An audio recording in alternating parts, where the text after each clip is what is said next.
Cool. So we thought we'd if you bring it over, is that okay then? Yeah. Okay. Just thought we'd have a little bit of a quiz about Queen Elizabeth, and yeah, just see what we know. So to make it competitive, we're going to split you into two teams, and you've got 5 questions each. If you get it wrong, then the other team can always steal your point. So let's start. Which side do you want to start with? Which side's prettier?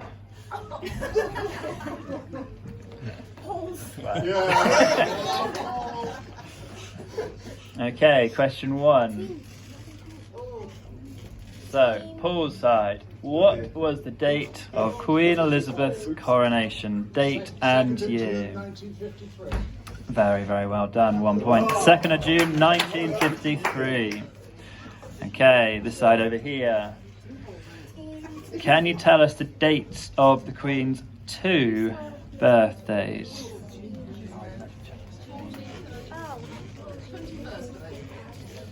21st of April was her real birthday, and June the 2nd as the official birthday, so well done. Okay, back to Paul's side. Okay, for this one, we'll give you some categories. How many corgis has the Queen owned? You could have less than 5, between 5 and 10, 10 to 20, 20 to 30, or 30 plus. 20 to 30 plus. It is 30 plus. You have more than 30 corgis. Okay, over to this side. Over 30 is all we found out. What football team? Premier League football team.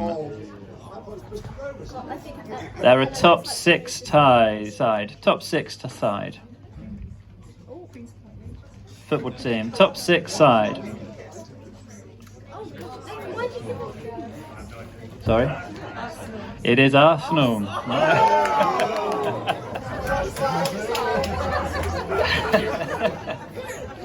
God, these questions are too easy, hey? Okay, outside of the UK, over to here. Which country has the Queen visited the most?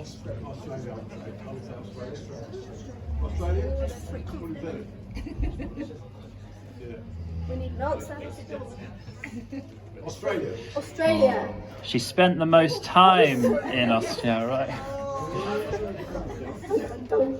So yeah, she spent the most time in Australia, but it wasn't the country she visited the most. Coming over to this side.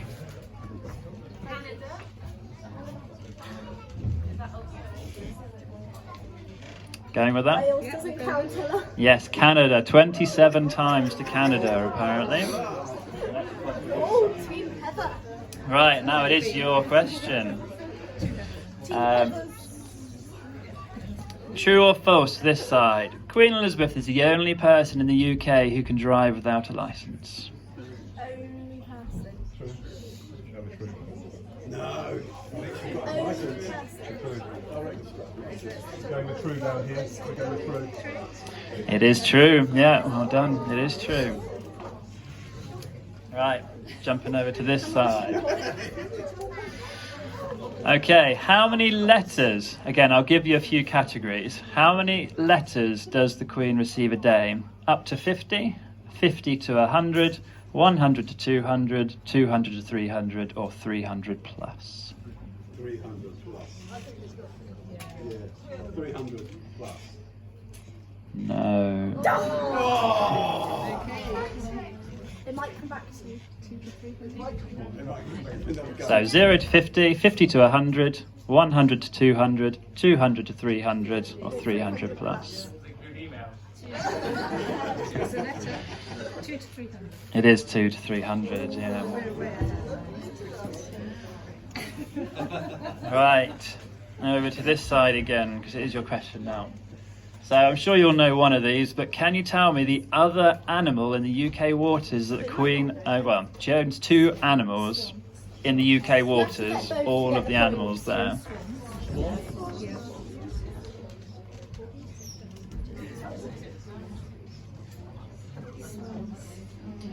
Corgis. streamed down. It's a bit out there. Otter beaver. I've seen lots of those at Swan.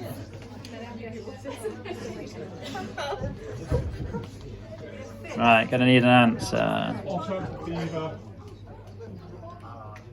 Definitely swans. Swans, yep, and Water. Goldfish.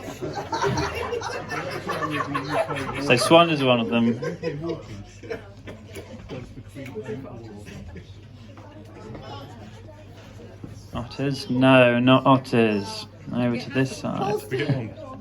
Have a chance to redeem it. You get hashed for the swan. No. Both. Eagle. Any final guesses? Oh, in the water. Oh, okay. I didn't really know they're in UK waters too often, but dolphins. Apparently she owns all the swans and all the dolphins in the UK waters. Right, to this side. What does the Queen use her handbag for? No, it's this team. This, yeah, I'm talking. Oh, I'm sorry. Yeah. I thought you were doing this team. Esther knows it. Oh no, we haven't got that as well.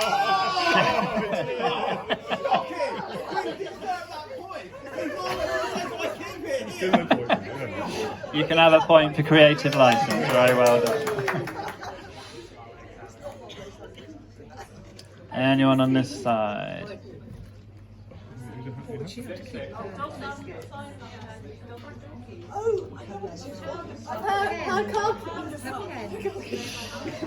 No. Won't be a driving license. Yeah, you're on the right lines. Yeah. So yeah, give Ruth the point. Oh. No, Ruth got the point. We'll give Ruth the point. So, if What was that? yeah, we've jumped forward and back, and then so if she is sat at a table and she wants to go within 5 minutes, she'll put her bag on the table, and that's a signal that she needs to go in the next 5 minutes. If she's talking with somebody and she puts it on the floor, it's come and rescue me, please. So it's she wants to leave this conversation, come and take me away from this conversation. She puts her bag on the floor. Right. Final question, I think, which I've lost whose question it is now. Your question. So, what happens outside Queen Elizabeth's window when she stays at Balmoral every morning? Yeah, bagpipes. Yep, so wake up alarm in the morning. Okay. So, very, very well done. You actually got a lot more than I thought you would, so fabulous. It's rainier than we look. Okay. So, I just thought I'd follow along on a similar line to Florence, talking about how our Queen set such a fantastic kind of model for us to follow, and how she spent her life, obviously, serving people, and her role in kind of unifying our country as the United Kingdom. But almost ironically, I've not seen the country so unified in all of her life as we are now in her death. Seeing the queues of people that are all together just queuing up to be able to pay their respects. And yes, that's obviously a very British thing, people queuing in London to see the Queen home. But, you know, it's looking across the world at the different people that are leading different countries and how blessed we've actually been to have somebody who has had such a strong faith leading us, with such integrity, humility, compassion, even till her final days. As we all know, she was carrying out her duties with Liz Truss, and how that's such a testament of how she devoted her life to her principles and her faith. And I can't help but make the link of obviously how Jesus came to serve us and how he united people under kind of the banner of love, and in his death and resurrection, he has sorry, I've lost my place. United millions more through his death than he did during his short life. And I've read how nearly 200 countries have been invited to the funeral tomorrow, and the worldwide impact that the Queen has had. And I wonder if actually there's ever been such a worldwide funeral, and how much we can be praying for the people who are leading the funeral tomorrow, that this is such a great opportunity to really share with the world how they can declare the goodness of God, and what an opportunity that is. And thinking of those people that have been queuing up for up to that 24-hour mark or whatever it is that people are queuing up for to pay respect to the Queen.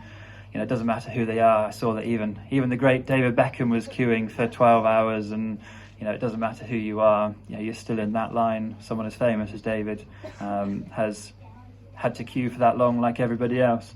And linking that in again with Jesus, how at some point even David Beckham is going to have to bow at the name of Jesus. We're all going to have to bow at the name of Jesus, and it doesn't matter who we are. And the final thing I want to make the link between was how real Jesus was and how real the Queen was. Heard lots of anecdotes and stories of how the Queen was actually had a great sense of humour and was such a normal person. One story I heard was when she was staying in Balmoral, she went out undercover and just went out and chatting to people, and she got chatting with a group of American tourists, and after the conversation went on for a while, one of them asked, "Oh, have you ever met the Queen?"